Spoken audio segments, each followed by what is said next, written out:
So you've been clean and sober for a while, and your therapist and even at your AA meetings they talk about happy, contented sobriety, but you're experiencing nothing of the sort. And you're wondering if recovery is for you because you still feel so lousy even after weeks and even months of being free from your substance of choice. The problem may be under-identified and undertreated post-traumatic stress. 32 and a half years ago, that description fit me. I was newly clean and sober with the help of AA, and I was feeling miserable, not only for the first few weeks of acute and post-acute withdrawal, but for the first 3 years of my recovery. It was then that I talked to a therapist who for the very first time asked me, "Steve, what happened to you?"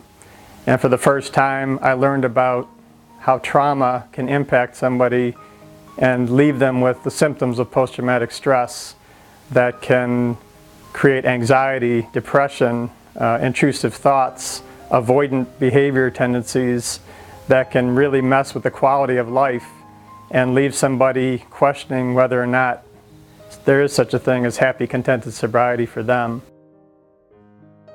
Steve Wiland has 29 years of experience working with numerous clinically complex populations, including individuals with co-occurring mental health and substance use disorders, individuals with personality disorders, trauma survivors, juvenile offenders, and county jail inmates.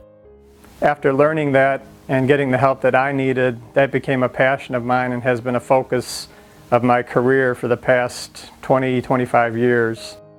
You may have heard of post-traumatic stress disorder, a diagnosis that's been around since after World War II.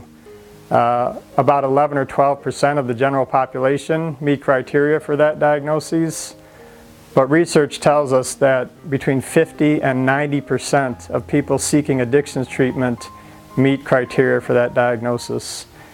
And yet it's been seriously under-identified and undertreated as part of addictions treatment today. If you come to the presentation on June 10th, you will learn a lot about post-traumatic stress disorder symptoms, how they provide relapse risks to somebody seeking ongoing sobriety from a substance of abuse, and you will learn about different treatments that are currently available that have been proven to be effective in working with folks with that dual disorder of post-traumatic stress and an addictive disorder. If you or somebody you know suffers from a substance use disorder, you need to know that unresolved post-traumatic stress symptoms pose an ongoing threat to long-term sobriety and a better quality of life. Thankfully, at this point in the development of addictions treatment, we know that there are interventions that can become part of an array of services for any addiction treatment provider, and focuses that can be part of anybody's attempts at sustainable recovery that take into account those post-traumatic stress symptoms and help somebody to manage and or resolve them so that they can have that sustainable sobriety and better quality of life.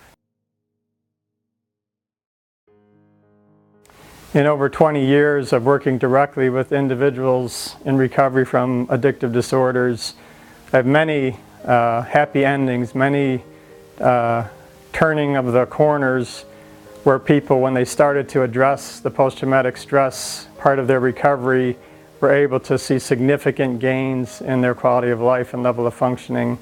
One recent success story, I worked with a young man who had been traumatized as a young boy, had acted out throughout his adolescence, joined gangs, ended up running drugs, went to juvenile treatment for a while, ended up in county jail a couple of times, and then went to prison. He came out of prison, found out about the connection between addiction and post-traumatic stress disorder, started into treatment, and within the first year he was able to nail down a year of continuous sobriety for the first time in his 29 years. He started out with about a 75% severity score on the post-traumatic stress disorder symptom checklist. And within 8 weeks of EMDR treatment, which is one of the interventions we'll be talking about on June 10th, he cut that score in half. And the quality of his life improved so much that he was able to leave his mother's house, go to the mall even, without getting triggered into the anxiety and the hypervigilance that he otherwise had gotten used to as part of his day-to-day life. Many other success stories that I'll be able to describe when you join us on June 10th. The Washtenaw Families Against Narcotics Family Forum meets the second Monday of every month at 7 p.m. You can join us at the 242 Community Church located at 648 Wagner Road in Ann Arbor.